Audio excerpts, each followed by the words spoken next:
नमस्कार। कभी आपने सोचा है कि जब आप स्वेटर उतारते हैं तो वो चट चट की आवाज क्यों आती है, या फिर आसमान में वो जोरदार बिजली क्यों चमकती है? तो चलिए आज इसी की पड़ताल करते हैं। हम उतरेंगे इलेक्ट्रिक चार्जेस की दुनिया में और समझेंगे उन अनदेखी ताकतों को जो हमारी दुनिया को चला रही हैं। देखिए, इन सभी रोजमर्रा के अनुभवों का जवाब एक बहुत ही छोटी लेकिन उतनी ही जबरदस्त शक्तिशाली चीज में छिपा है, और वो है इलेक्ट्रिक चार्ज। असल में बिजली से जुड़ी लगभग हर चीज का ये सबसे बुनियादी हिस्सा है, उसका बिल्डिंग ब्लॉक। तो हम अपनी समझ को स्टेप बाय स्टेप आगे बढ़ाएंगे। हम शुरू करेंगे बिल्कुल बेसिक चीजों से, यानी चार्ज के फंडामेंटल्स क्या हैं। फिर हम उन ताकतवर नियमों तक पहुंचेंगे जो पूरे इलेक्ट्रिक यूनिवर्स को कंट्रोल करते हैं। तो ठीक है, चलिए शुरू करते हैं। और सबसे पहले ये समझते हैं कि आखिर ये इलेक्ट्रिक चार्ज, ये विद्युत आवेश है क्या चीज़। ये सारी कहानी शुरू होती है कुछ बहुत ही सिंपल एक्सपेरिमेंट से मिले एक ऑब्जर्वेशन से। पता चला कि दो तरह के इलेक्ट्रिक चार्ज होते हैं, जिन्हें हम पॉजिटिव और नेगेटिव कहते हैं। और इनका आपस में जो बर्ताव है वो एक बहुत ही बेसिक नियम को मानता है। एक जैसे चार्ज एक दूसरे को दूर धकेलते हैं, और अलग अलग तरह के चार्ज एक दूसरे को अपनी ओर खींचते हैं। और यहीं से हम चार्ज की एक बहुत ही जरूरी प्रॉपर्टी पर आते हैं, जिसे कहते हैं क्वांटाइजेशन। अब इसका मतलब क्या है? देखिए, चार्ज को आप बहते हुए पानी की तरह मत समझिए। इसे ऐसे सोचिए जैसे ये अलग अलग पैकेट्स में आता है। आपको कभी आधा पैकेट नहीं मिल सकता, ये हमेशा पूरे पूरे नंबर में ही मिलेगा।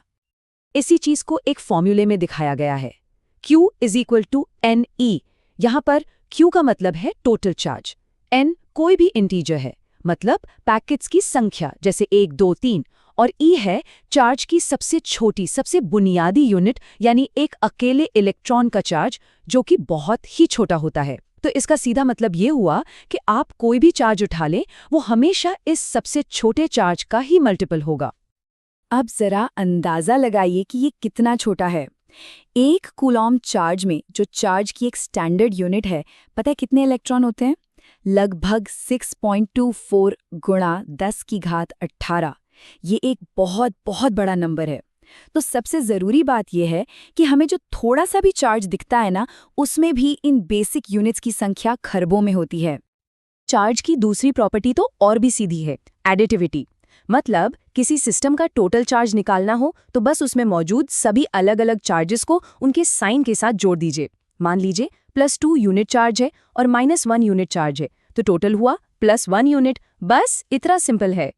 और तीसरी और आखिरी प्रॉपर्टी है कंजर्वेशन, यानी संरक्षण का नियम।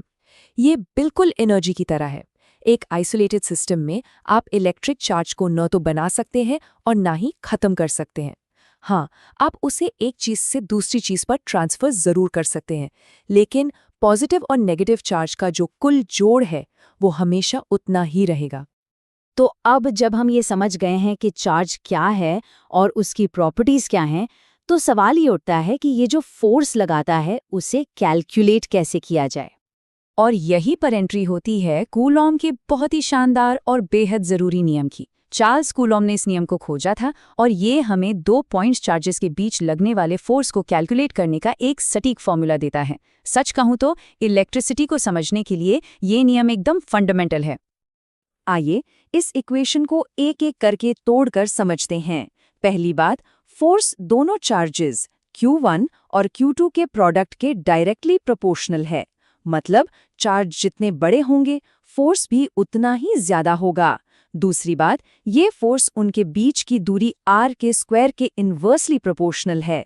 मतलब अगर आप दूरी को डबल कर दें तो फोर्स 4 गुना कम हो जाएगा। और आखिर में है k, जो बस एक कांस्टेंट है।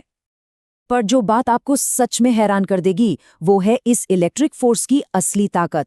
अंदाजा लगाइए, एक प्रोटॉन और एक इलेक्ट्रॉन के बीच जो इलेक्ट्रिक फोर्स होता है वो उनके बीच की ग्रेविटेशनल फोर्स से लगभग 10⁻39 गुना ज्यादा मजबूत है। ये नंबर इतना बड़ा है कि हम सोच भी नहीं सकते।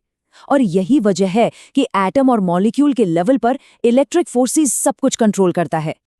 अच्छा, एक सवाल दिमाग में आता है, एक चार्ज को दूसरे चार्ज के बारे में कैसे पता चलता है कि उस पर फोर्स लगाना है? वो तो एक दूसरे को छू भी नहीं रहे। तो चलिए इसी को समझने के लिए अब इलेक्ट्रिक फील्ड के कॉन्सेप्ट को देखते हैं। तो इसका जवाब छिपा है इलेक्ट्रिक फील्ड के आइडिया में। होता क्या है कि हर चार्ज अपने आसपास की स्पेस को बदल देता है और एक इनविजिबल फोर्स फील्ड बना लेता है। इसे आप ऐसे समझिए जैसे जलती हुई आग से हमें दूर से ही गर्मी महसूस होती है। आग अपने चारों ओर गर्मी का एक फील्ड बना लेती है। बिल्कुल वैसे ही जब कोई दूसरा चार्ज इस इलेक्ट्रिक फील्ड में आता है तो उसे एक फोर्स महसूस होता है। अब इन इनविजिबल फील्ड्स को देखने के लिए या यूं कहें कि समझने के लिए हम फील्ड लाइंस का इस्तेमाल करते हैं। इन लाइंस के कुछ सिंपल से नियम हैं।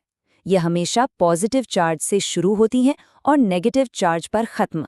जहां ये लाइंस पास पास होती हैं वहां फील्ड मजबूत होता है। और सबसे जरूरी बात, दो फील्ड लाइंस कभी भी एक दूसरे को काट नहीं सकती। ये इन फील्ड्स को विजुअलाइज करने का एक बहुत बढ़िया तरीका है। देखिए, कूलॉम्स का नियम पॉइंट चार्जेस के लिए तो बहुत बढ़िया है, लेकिन इलेक्ट्रिक फील्ड्स को देखने का एक और भी ज्यादा स्मार्ट और पावरफुल तरीका है, खासकर तब जब हमारे पास सिमेट्रिकल शेप्स हों। और ये है गॉस का नियम। ये नियम एक बंद सरफेस के अंदर मौजूद चार्ज और इलेक्ट्रिक फ्लक्स के बीच एक बहुत गहरा कनेक्शन बताता है। अब ये इलेक्ट्रिक फ्लक्स क्या है? आसान भाषा में कहें तो ये उस सरफेस से गुजरने वाली टोटल इलेक्ट्रिक फील्ड लाइंस की गिनती है। तो गॉस का नियम कहता है कि ये टोटल फ्लक्स अंदर बंद चार्ज के डायरेक्टली प्रोपोर्शनल होता है। ये चार्ज और फील्ड के रिश्ते को बताने का एक बहुत ही खूबसूरत तरीका है। इसकी असली ताकत पता है कहाँ है? ये उन चीज़ों के लिए कैलकुलेशंस को बहुत बहुत आसान बना देता है जिनमें बहुत ज़्यादा सिमेट्री हो, जैसे कि एक लंबा सीधा तार या चार्ज की एक पतली शीट या फिर एक गोलाकार शेल। तो चलिए एक बार फटाफट से उन सभी ज़रूरी फॉर्मूलों और कॉन्सेप्ट्स को रिकैप कर लेते हैं जो हमने अब तक देखे हैं।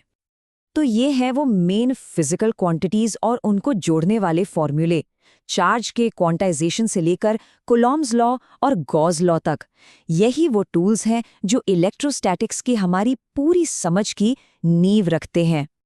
तो जाते जाते एक सवाल, अगर एक जैसे चार्ज एक दूसरे को दूर धकेलते हैं तो फिर एक एटम के इतने छोटे से न्यूक्लियस के अंदर इतने सारे पॉजिटिव चार्ज वाले प्रोटॉन एक साथ कैसे टिके रहते हैं?